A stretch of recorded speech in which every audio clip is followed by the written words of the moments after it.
Bien, bonjour à tous et bienvenue pour cette visioconférence dans laquelle nous allons explorer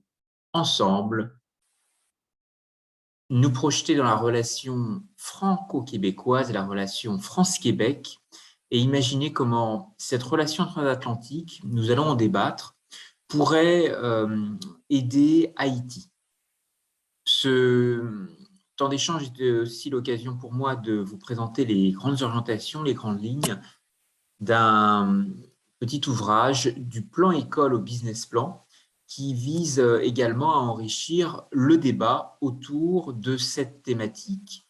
relation triangulaire entre la France, le Québec et Haïti. Alors, j'interviens à travers cette conférence en qualité également de membre investi dans une commission franco-québécoise des lieux communs de mémoire. Vous dire que cette commission rassemble des bénévoles qui s'intéressent des deux côtés de l'Atlantique à l'histoire commune qui unit à la fois français et québécois. Et pour les membres de la commission franco-québécoise des lieux communs de mémoire, l'histoire et la mémoire commune peuvent s'écrire, s'incarner, se décliner sous de multiples facettes qu'il importe d'identifier, de mettre en valeur et de faire partager au plus large public. Ce qui m'amène effectivement à ouvrir dans le débat que nous avons aujourd'hui avec Haïti à cet espace bien plus large qui est cet espace de migration, de talents, de nomades, de diaspora, de constellation aussi de réseaux. Et nous allons regarder en quoi finalement ce qui fait l'originalité de la relation transatlantique entre la France et le Québec est peut-être aussi une formidable locomotive pour aider l'ensemble des nations francophones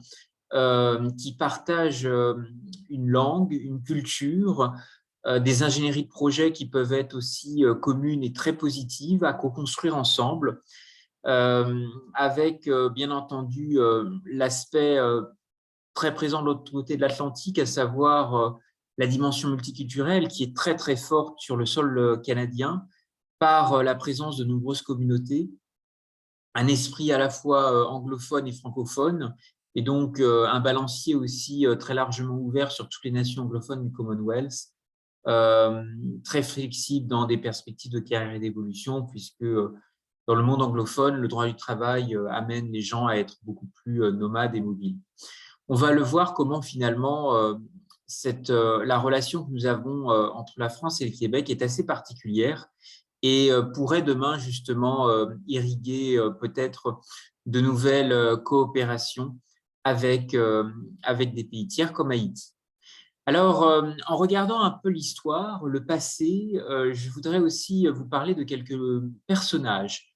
complètement méconnus et qui pour autant ont été des acteurs véritablement clés de cette relation France-Québec. Ici, vous avez le monument funéraire en photo de Félix Chabot au Louvre, dont le gisant est conservé et qui a été un formidable mécène de la Renaissance qui, à la cour de François Ier, va être un puissant financeur des expéditions de Jacques Cartier, notamment à la découverte du Canada en 1534. À l'époque, Philippe Chabot, qui était un valeureux guerrier auprès de François Ier, va devenir ministre des choses de la mer, ce qui équivaudrait à cette époque au titre de ministre de la Marine, ce qui explique effectivement tout l'intérêt qu'il a eu de soutenir des explorateurs, des aventuriers en quête de nouvelles routes sur les mers et les océans du globe. Alors, les chemins de mémoire que nous avons des deux côtés de l'Atlantique sont très riches, à la fois dans la relation directe avec des régions littorales qui ont été les pionnières pour aller découvrir à l'époque le secret de Terre-Neuve, la pêche à la morue, et qui, bien plus loin, sont allés aussi explorer le golfe du Saint-Laurent, établir des comptoirs, des premiers postes avancés, poser les jalons de la Nouvelle-France, mais vous dire que finalement, dans les terres, il y a eu aussi des territoires qui ont été peut-être des accélérateurs Je pense en particulier au Berry, dont était originaire Philippe Chabot, comte de Buzancais, mais aussi on pourrait penser à d'autres régions comme la Bourgogne, qui a aussi participé à la Nouvelle-France, et d'autres, le Val-de-Loire, la Bretagne, la Normandie bien sûr, et on pourrait également penser à d'autres territoires. Philippe Chabot est un personnage un peu atypique dans tout ça parce que s'il existe aujourd'hui un monument funéraire à sa mémoire, dans l'église des Célestins à Paris et son gisant, comme je vous l'indiquais, toujours conservé au Louvre, ce qui fait peut-être la très grande le très grand élan de créativité autour des chemins de mémoire, c'est qu'il est possible de revisiter en permanence de nouvelles formes de valorisation de cette mémoire et d'y trouver un intérêt patrimonial qui soit toujours le plus largement ouvert en direction du grand public. Ce qui explique qu'un appel a été lancé en faveur d'un quai, Philippe Chabot, dans le quartier de la Tour Solidor à Saint-Malo, qui a été le point de départ de l'expédition de Jacques Cartier, qui plantera, il est toujours possible de retrouver la croix de Gaspé, au pied de la Tour Solidor, qui sera plantée de l'autre côté du Nouveau Monde, en Gaspésie, à Gaspé, qui sera l'une des premières étapes de ce grand voyage, il en fera plusieurs, entrepris par Jacques Cartier. Ce qui amène effectivement peut-être tout l'intérêt de cette démarche d'ériger un quai, Philippe Chabot, qui pourrait permettre aux Malouins, aux habitants de Saint-Malo et à tous les visiteurs de la cité corsaire de mieux connaître ce personnage qui est assez méconnu sur la côte d'Émeraude, et puis peut-être de faire aussi un lien pour que ce quai soit communément également baptisé au Louvre, à Abu Dhabi, puisqu'après tout, au Louvre de Paris, il existe une mémoire extrêmement forte autour de ce personnage de la Renaissance, atypique dans l'entourage de François Ier. Alors, les premiers échanges transatlantiques avec le Canada ont commencé à travers des expéditions menées par des pêcheurs de grands fonds, en particulier en quête à l'époque de quelque chose qui avait beaucoup de valeur, qui est la morue, et qu'on appelait le secret de Terre-Neuve, qui est toujours une activité toujours extrêmement active, que ce soit au niveau de l'archipel de Saint-Pierre-et-Miquelon, mais aussi dans l'Atlantique Nord, où toujours des armements normands et bretons, qu'ils soient de Fécamp, du Havre, de Saint-Malo, mais aussi de l'arc atlantique, je pense aussi à Bordeaux. Vous avez ici sur cette carte effectivement l'ensemble des destinations, en particulier en Atlantique Nord, des chalutiers qui vont à la pêche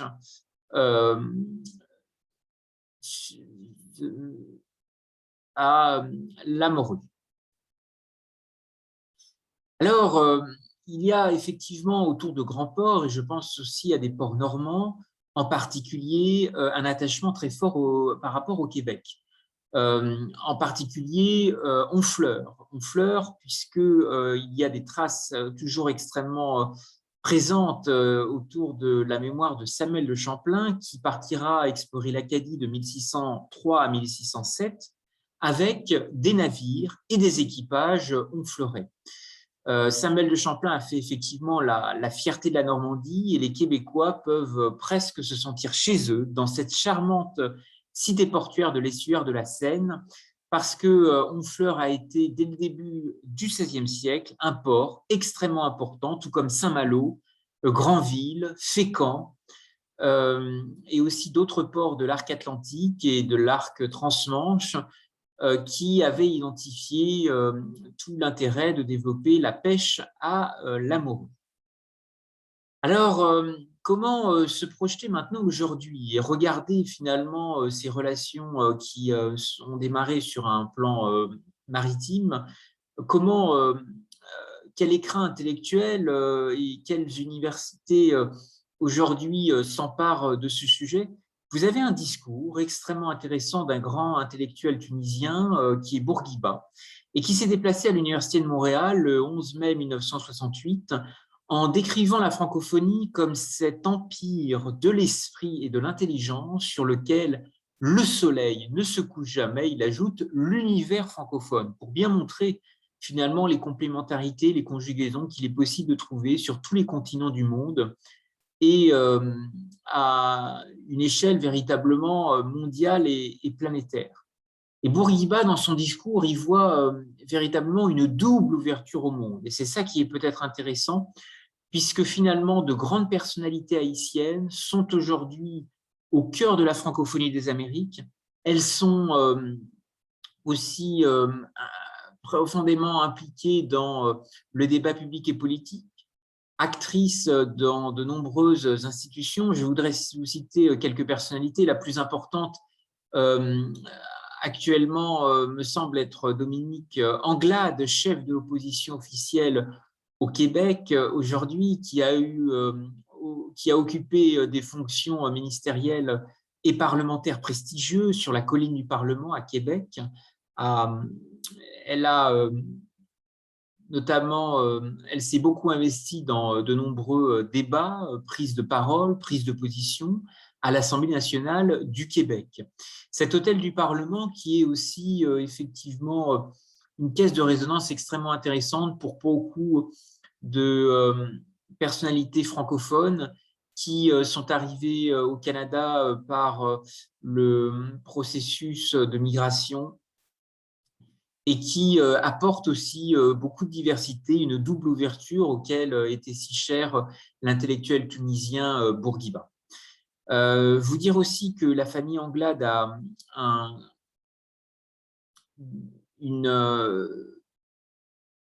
un positionnement extrêmement intéressant dans le monde académique et universitaire au Canada, puisque le père de Dominique Anglade, Georges Anglade, est l'un des fondateurs du département de géographie de l'Université du Québec à Montréal. Ce qui montre combien finalement la communauté haïtienne, qui est extrêmement présente au Québec, est certainement une courroie de transmission extrêmement intéressante pour développer une relation triangulaire entre la France, le Québec et Haïti. D'autant que des élites haïtiennes ont été aussi à la pointe du progrès transatlantique et transmanche. Je voudrais vous citer notamment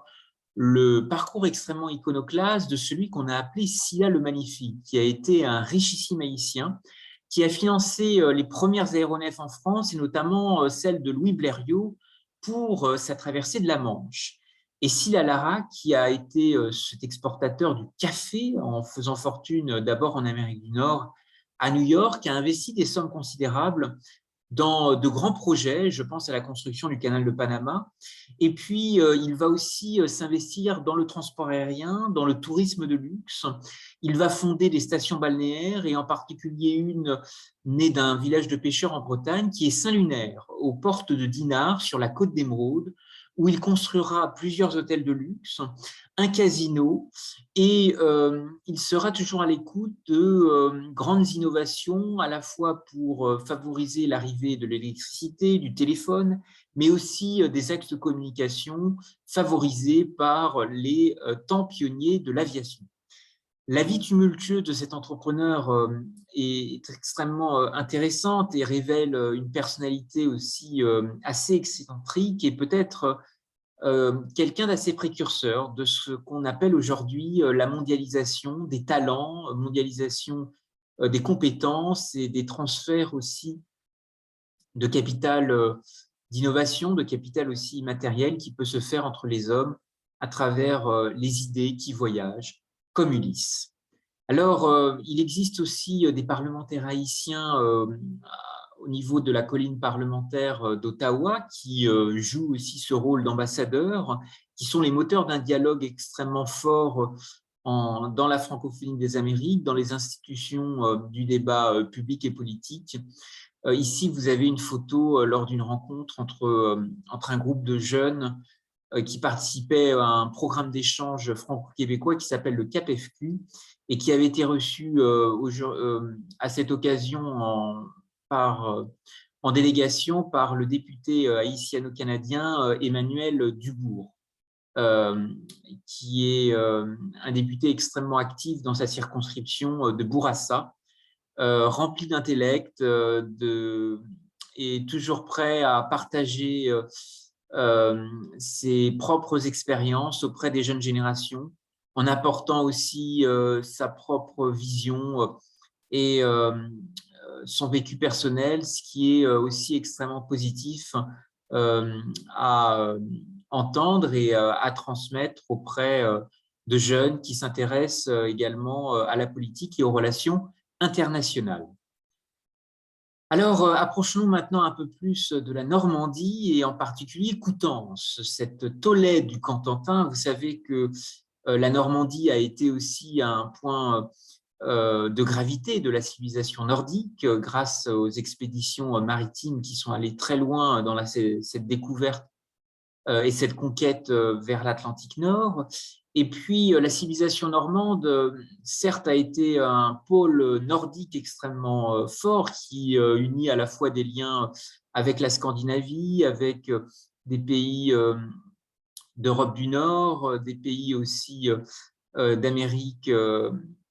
du Nord. Mais on oublie peut-être souvent, la civilisation normande a été aussi un point de contact. C'est extrêmement intéressant avec la Sicile, avec le Proche-Orient, avec le commerce levantin qui a été aussi une plaque tournante avec les échanges euh,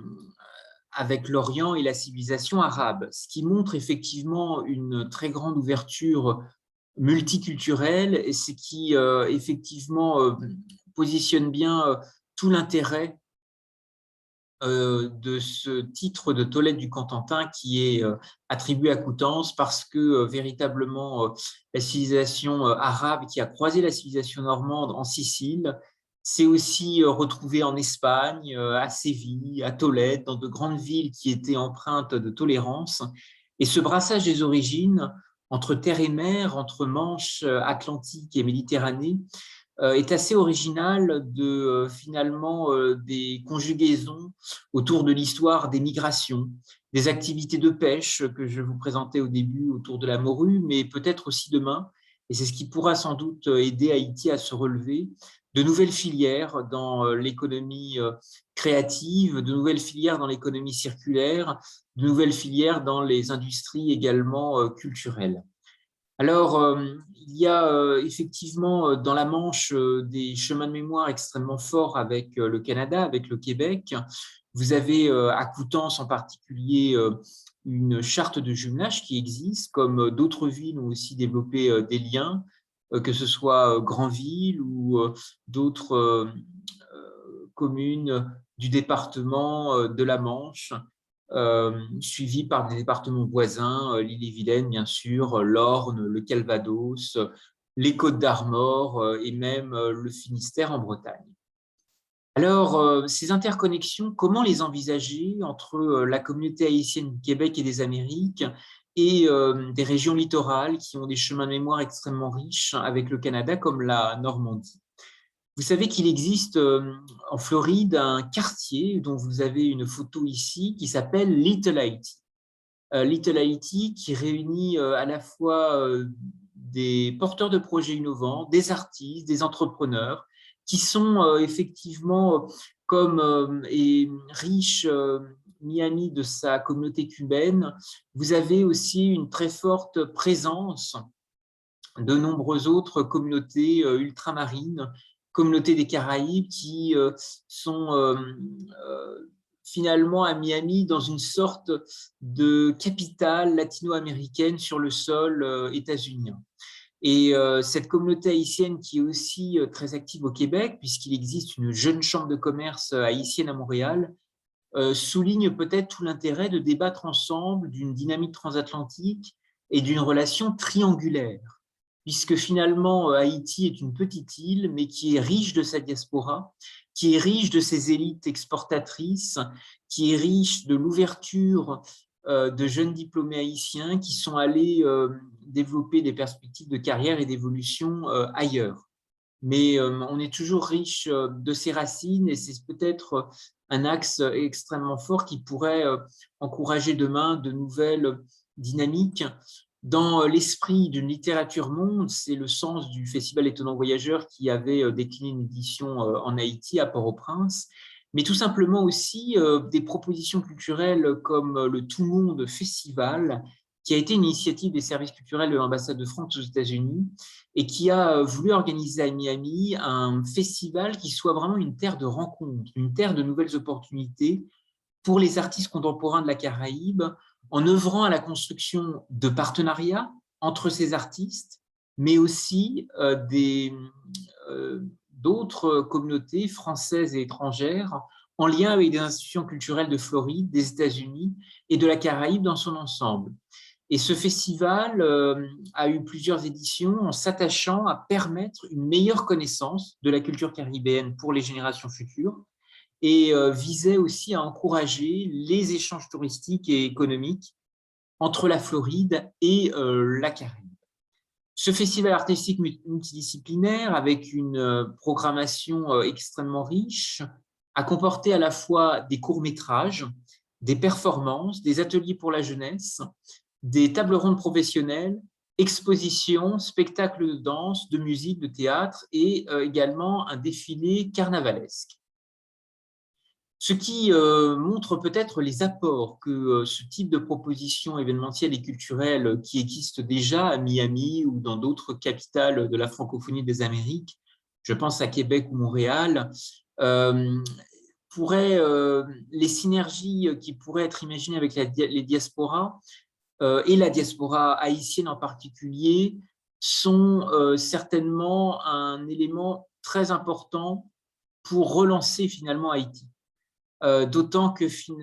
les échanges qui se sont noués entre la France et le Québec ont toujours été orientés dans un mouvement de balancier autour de cette mondialisation maritime des échanges. Toujours aujourd'hui, lorsqu'on regarde en arrière, 500 ans après la découverte du golfe du Saint-Laurent par l'explorateur malouin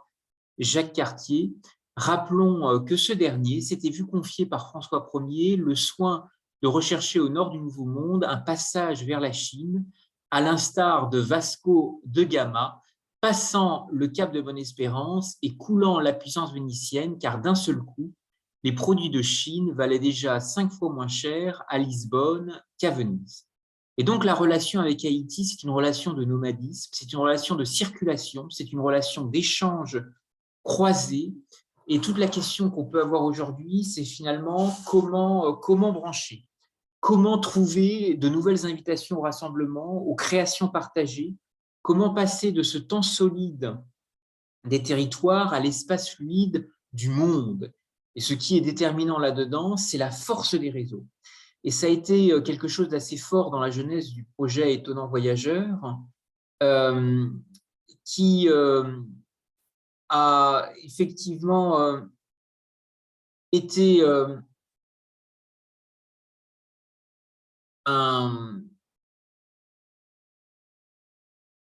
une toile économique et culturelle extrêmement importante, avec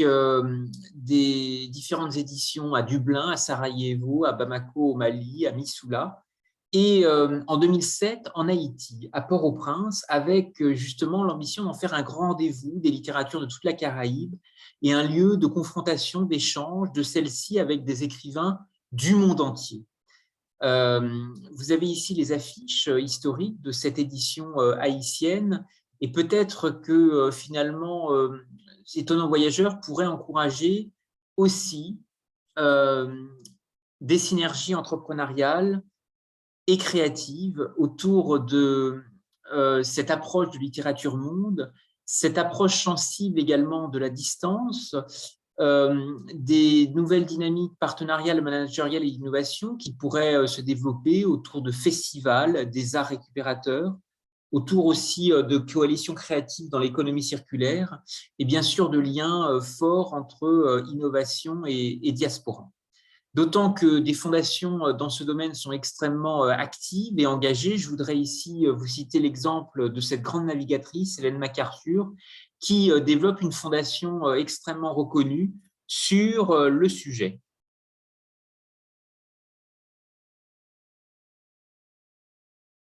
Nous avons aussi, dans le domaine de l'entrepreneuriat, un formidable élan qui vient de la communauté haïtienne, qui a su en Amérique du Nord se tisser des réseaux, une place dans de grands centres urbains nord-américains, sur la côte est des États-Unis, à New York, à Miami en Floride, au Québec. Je citais l'exemple de Montréal avec cette jeune chambre de commerce haïtienne. Et j'ai voulu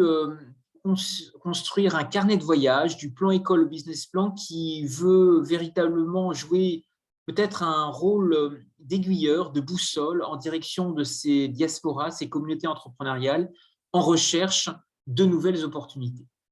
Il y a parmi ces nouvelles opportunités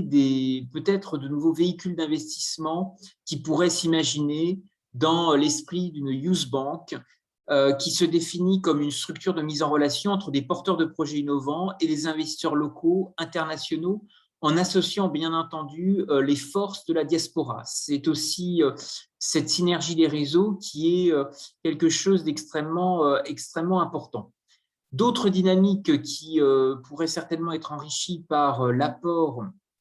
de nombreuses fondations canadiennes, c'est le regard qui est porté en termes de formation, de mécénat de compétences et en particulier de mentorat. Le rôle de mentor est quelque chose d'extrêmement important et qui peut certainement nourrir des inspirations croisées transatlantiques, encourager aussi des concepts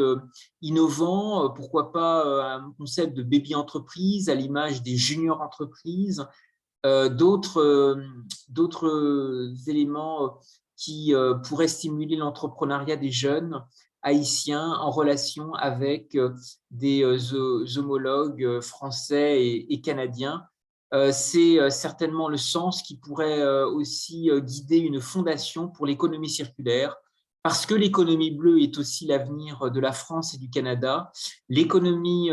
circulaire qui fait appel à des matériaux biosourcés, à cristalliser aussi des dynamiques d'innovation très intéressantes dans les low-tech, dans les énergies du futur, et certainement quelque chose qui peut aussi fortement intéresser Haïti comme laboratoire avancé dans la Caraïbe. Il y a aussi peut-être sur ce volet une relation à imaginer, un futur à trouver entre science et nature, puisque dans le contexte que nous vivons aujourd'hui, nous avons besoin d'une nouvelle génération de biologistes, pionniers et précurseurs, nouvelle génération aussi de vaccins, de nouveaux médicaments, une nouvelle bascule qui s'opère aujourd'hui dans le domaine des biotechnologies. Et quand on voit une île comme Cuba qui forme autant de médecins, l'Haïti a aussi des élites très bien formées qui pourraient aussi être encore plus proches de cette relation entre la France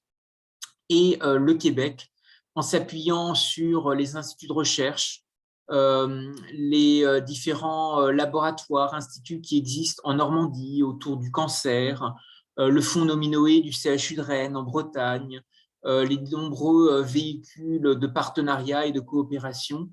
qui peut exister dans nos régions et qui pourraient sans doute ériger un nouveau modèle, un monument de charité où la philanthropie, où la science et l'art sont développés avec tous les progrès du temps. Et ce caractère visionnaire, beaucoup d'élites haïtiennes l'ont eu grâce à de grands personnages. Je vous citais Sylla Larac, mais il y en a d'autres. Et c'est certainement quelque chose qui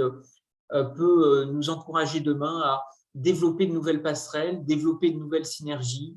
en associant bien entendu les acteurs jeunesse sur ces chemins de mémoire qui ont été extrêmement riches et qui, je pense, peuvent renouveler en permanence cette relation transatlantique. Je voudrais vous remercier à tous pour votre attention et maintenant ouvrir ensemble le débat avec vos témoignages, vos remarques, vos réactions. Je vous invite à prendre la parole si vous souhaitez poser des questions ou tout simplement réagir. Merci à vous et je vous souhaite une très bonne journée. À bientôt. Au revoir.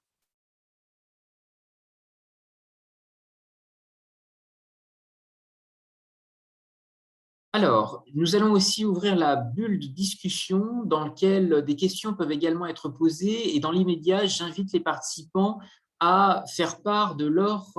questions ou réactions.